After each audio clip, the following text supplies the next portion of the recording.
Bonjour ou bonsoir à toi et bienvenue dans cette vidéo dans laquelle nous allons parler d'un sujet très important, mais pourtant trop négligé par les entrepreneurs. Plus précisément, les entrepreneurs du secteur agro-industriel, ceux de l'agro-business, que ce soit ceux qui sont sur place en Afrique, dans l'entrepreneuriat dans ce secteur, ou ceux qui sont dans la diaspora et qui mènent donc des activités à distance.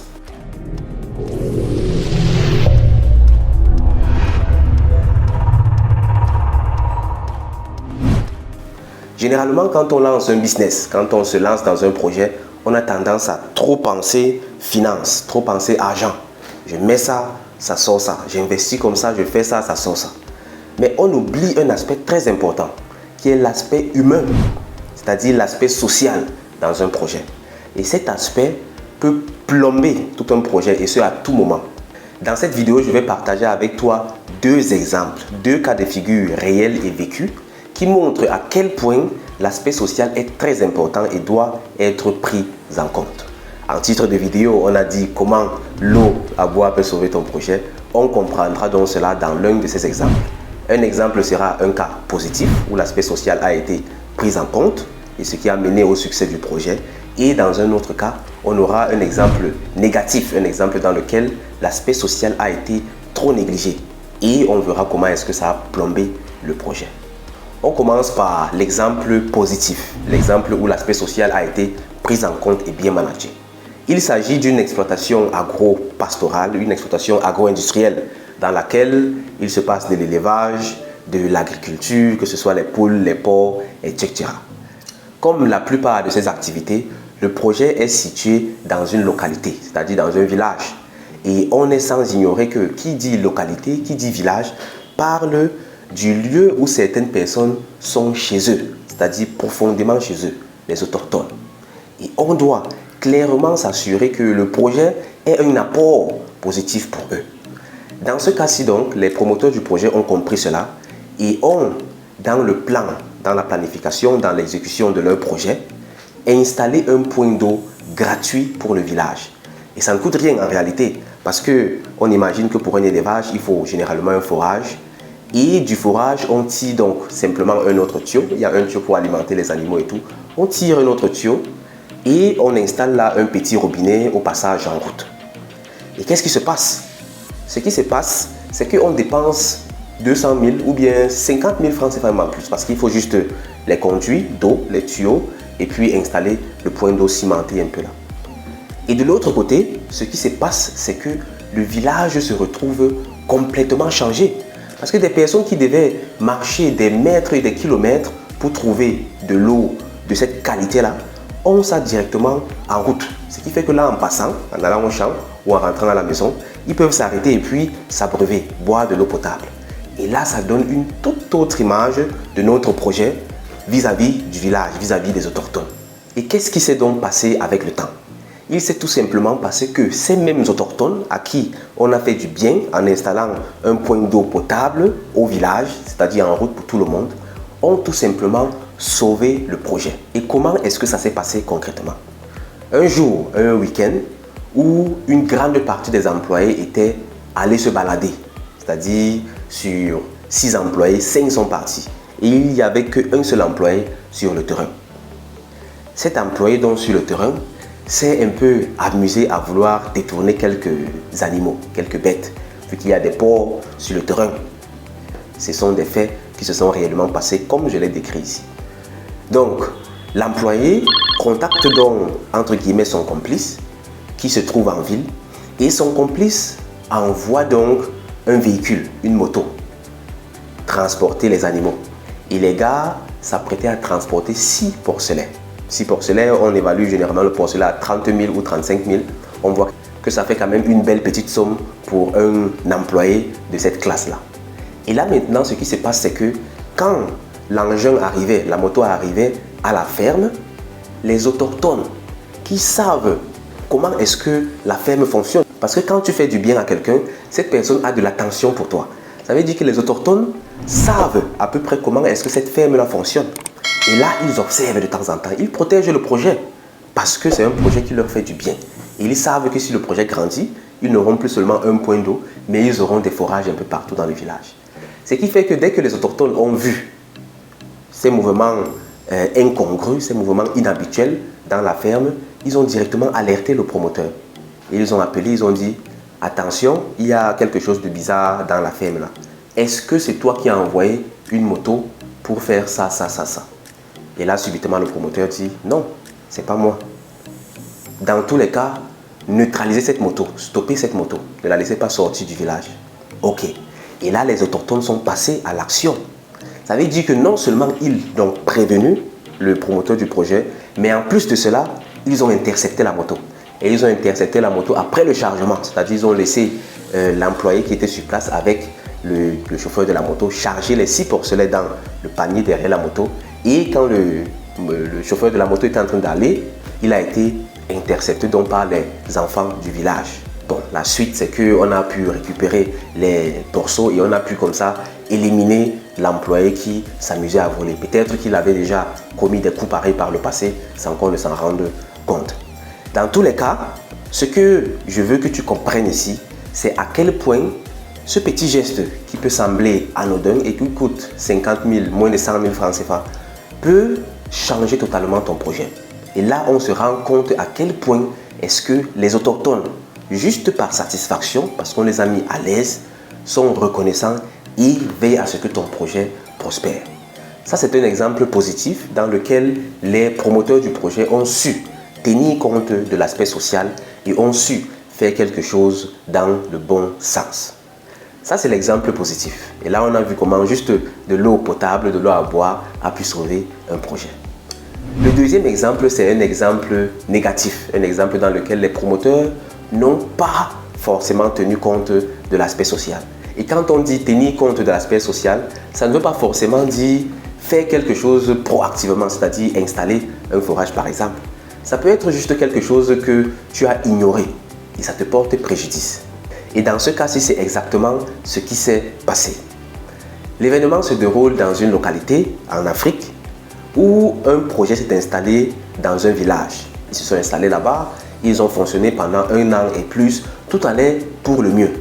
Et ce qui s'est passé, c'est que les employés dans cette ferme étaient tous ressortissants d'autres localités. C'est-à-dire, on prend par exemple quelqu'un qui sort du nord d'un pays et qui va travailler dans le sud du pays là.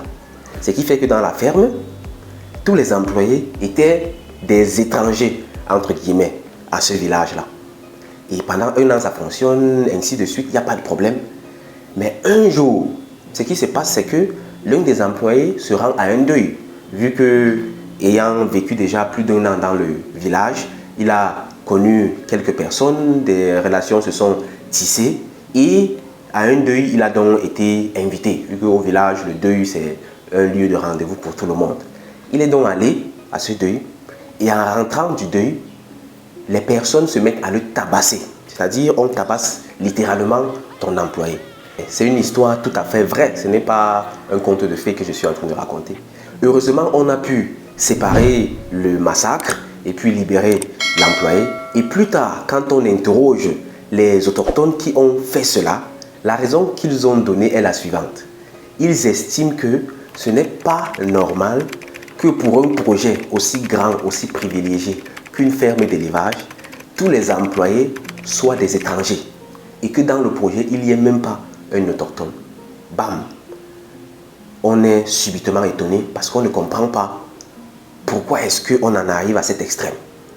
Et en réalité, quand on creuse plus, on se rend compte que être ouvrier, c'est-à-dire être volailler dans une ferme, dans cette localité-là, c'est l'un des meilleurs jobs.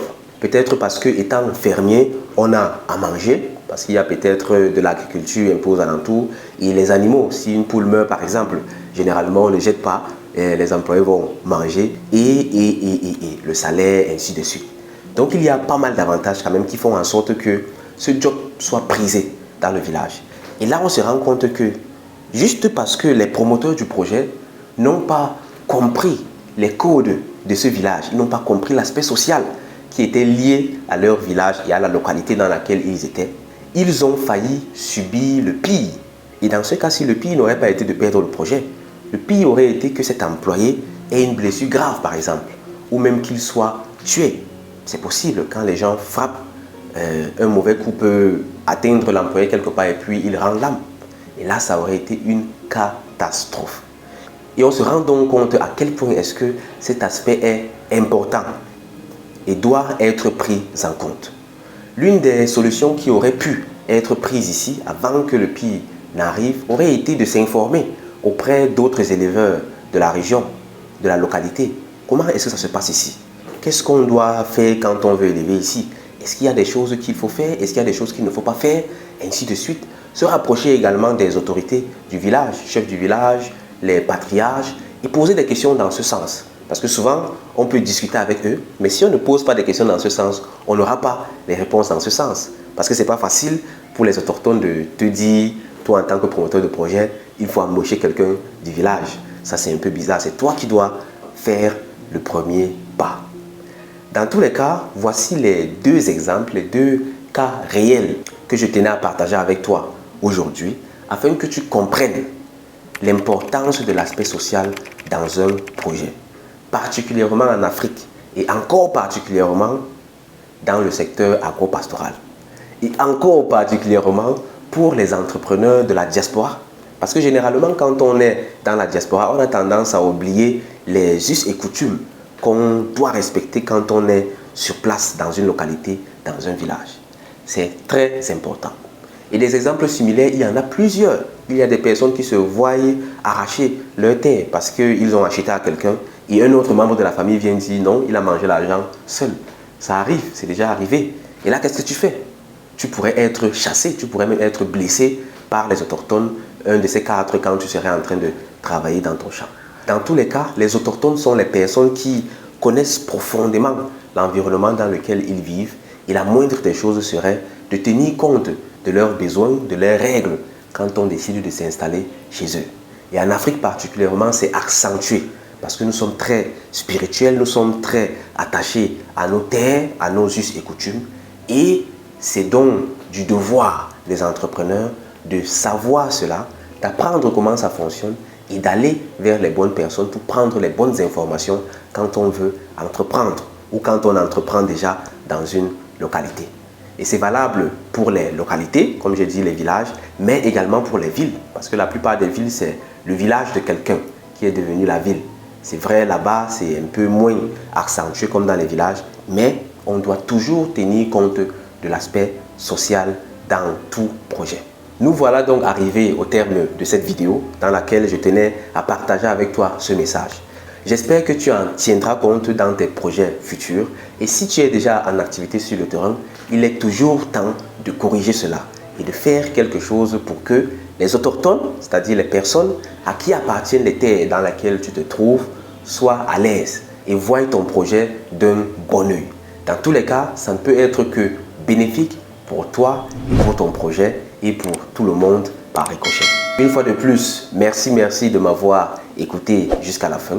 On se retrouve dans une prochaine vidéo avec de nouvelles idées, de nouvelles expériences, de nouveaux enseignements. Merci, au revoir, bye bye. Le complexe agro-industriel d'Afrique, en abrégé CAA, est un projet panafricain majeur ayant pour finalité de redonner à l'Afrique ses lettres de noblesse à travers une agro-industrie saine, c'est-à-dire transformer ce que nous produisons et consommer ce que nous transformons. En bref, il s'agit de faire de l'Afrique un endroit où il fait bon vivre. Le message est clair, il s'agit de produire en Afrique, de transformer en Afrique et de consommer. Nous avons tout le nécessaire pour le faire. La seule chose qui nous manque, c'est de nous mettre ensemble au niveau africain et de travailler de commun accord, de travailler en synergie. Et pour cela, il faut être un groupe de personnes fortes.